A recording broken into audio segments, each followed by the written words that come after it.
Assalamualaikum warahmatullahi wabarakatuh. Jumpa lagi dengan channel Ortega yang penuh dengan informasi dan pengetahuan. Hari ini channel Ortega akan sharing mengenai ternak ayam kampung untuk kebutuhan rumah tangga gitu ya.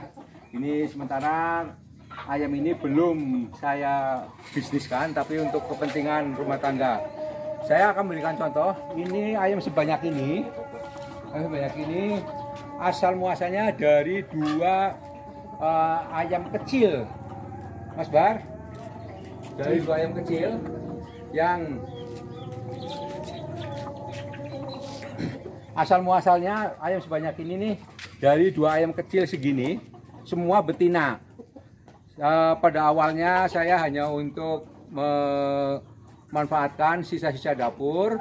Ternyata ayam ini setelah dewasa kawin dengan jago tetangganya, sehingga sekarang bisa menurunkan keturunan-keturunan yang cukup bagus ya. Jadi kita bisa ambil contoh ayam-ayam seperti ini.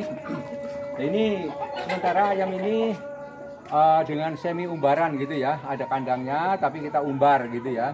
Nah, ini sementara untuk kebutuhan rumah tangga saya, setiap kita butuh untuk meningkatkan gizi rumah tangga, kita tinggal potong untuk dimanfaatkan. Sebenarnya dalam pemanfaatan pemeliharaan ayam kampung ini ada beberapa hal yang perlu diperhatikan. Yang pertama adalah mengenai manajemen pakan. Yang kedua, manajemen pencegahan penyakit. Dan yang ketiga adalah manajemen tentang penetasan gitu ya, manajemen penetasan. Kalau kita tidak mengelola dengan sebaik-baiknya, maka ayam itu akan mudah kena penyakit. Kenapa kita harus mengambil manajemen pencegahan terhadap penyakit? Karena ayam itu sulit untuk deteksi ini penyakit apa gitu ya. Tapi kita akan ambil ciri-cirinya. Biasanya ayam itu yang paling parah itu adalah sakit mengenai kokdisiosis ya. Kokdisiosis nanti ciri-cirinya tiba-tiba ayam itu ayam kita itu pada mati. Nah, ciri-ciri kokdisiosis itu begitu mati mukanya biru gitu ya, mukanya biru. Kemudian yang kedua, penyakit ayam itu adalah penyakit berak kapur atau berak putih. Itu juga tapi kalau berak putih, berak kapur itu jarang mematikan. Yang paling mematikan adalah berak untuk kokdisiosis. Jadi begitu ada kokdisiosis, cirinya begitu mati, maka ayam itu berwarna biru gitu ya. Dan biasanya kalau ada yang seperti itu, tidak akan lama, tidak akan lebih dari 4 hari, ayam sebanyak itu akan mati semua. Nah ini, nah, manajemen apa yang harus kita perhatikan?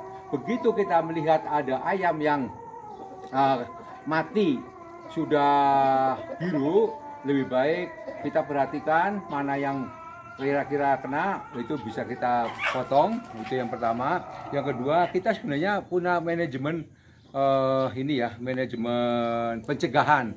Manajemen pencegahan seperti apa? Kita harus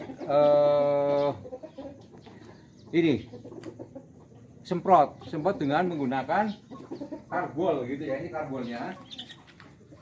Ini karbol ya. Karbol kita semprot areanya kita. Contohnya ini ya. Andaikan kita akan semprot, ini udah kita kasih air ya, air tawar. Nah, ini kan karbol, saya berani pegang pakai tangan ya, nggak masalah. Nah, setelah ini kita akan semprotkan kandang itu ya, di kandang-kandangnya.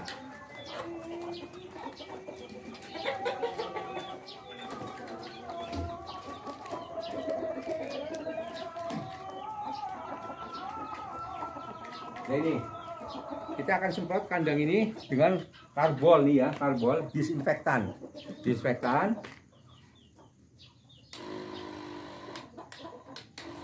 Nah ini, kita semprotin aja.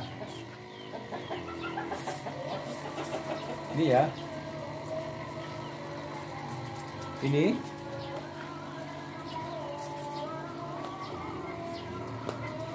Ini semua kita semprot.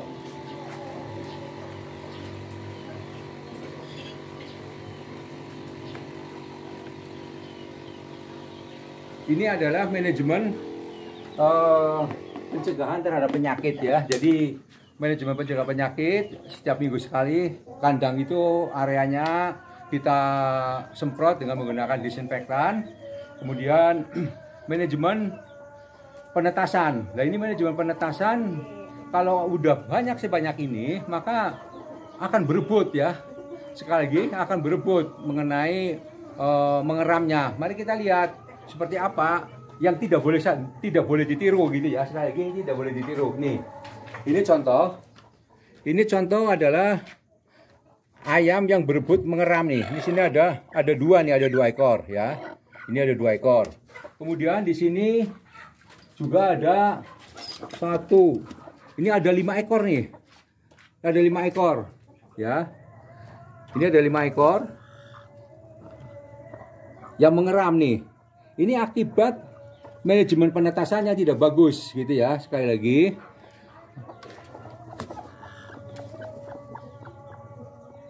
Oke. Ini adalah contoh manajemen penetasan. Manajemen penetasannya seperti ini. Tolong jangan ditiru gitu ya. Manajemen seperti ini jangan ditiru. Karena apa? Karena berebut daripada penetasan itu sehingga banyak yang gagal gitu ya. Apa yang harus kita lakukan? Jadi kalau sudah banyak induk-indukan seperti ini, banyak sekali ya, induk seperti ini, itu kita harus menggunakan mesin penetas. Mesin penetas sehingga tidak ada lagi ayam berebut. Nah, nanti kita akan tunjukin bagaimana cara menetaskan ayam kampung, bagaimana cara membuatnya alat penetasan sehingga kita tidak akan gagal. Jadi sekali lagi, untuk memelihara ayam kampung harus ada manajemen pakan, manajemen penetasan, manajemen pencegahan penyakit ya, manajemen penyakit. Jadi dengan cara setiap minggu kita harus semprot gitu dengan disinfektan. Kemudian untuk manajemen penetasan kita harus kasih alat penetas, bukan pakai indukan gitu ya. Kalau pakai indukan itu pasti gagal gitu ya. Jadi kalau sudah sebanyak ini, gunakanlah mesin penetas. Mesin penetas gampang sekali kita buatnya. Nanti kita lihat video berikutnya untuk ambil contoh daripada pembuatan mesin penetas.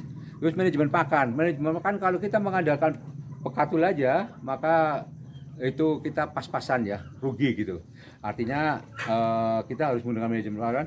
Itu bisa dicampur dengan dedaunan, daun pepaya, daun singkong, daun kangkung dan sebagainya. Bisa juga kita ambil sisa-sisa dari sampahnya sayuran yang dari pasar, itu kita campur dengan makanan sehingga kita tidak terlalu besar untuk memberikan pakan, sehingga kita tidak akan rugi. Nah inilah dari 2 ekor indukan, pitik masih kecil. Sekarang sudah cukup banyak nih, sebenarnya di kandang-kandang sana tuh banyak nih. Ya, di kandang-kandang sana tuh banyak ayam. Itu seperti ini. Ini banyak sekali nih di kandang-kandangnya gitu ya. Oke. Ya, saya kira itu aja. Kita jangan lupa subscribe biar tidak ketinggalan untuk video-video berikutnya mengenai video bagaimana penetasan, bagaimana cara mengambil telur yang bakalan menetas, bagaimana telur yang gagal, terus bagaimana cara pembuatan mesin penetas. Jangan lupa subscribe, dan ini bisa dilakukan oleh ibu-ibu rumah tangga yang punya lahan sedikit pun masih bisa dipakai gitu ya. Saya kira itu aja, terima kasih, semoga ilmu ini bermanfaat untuk kita semua. Terima kasih. Assalamualaikum warahmatullahi wabarakatuh.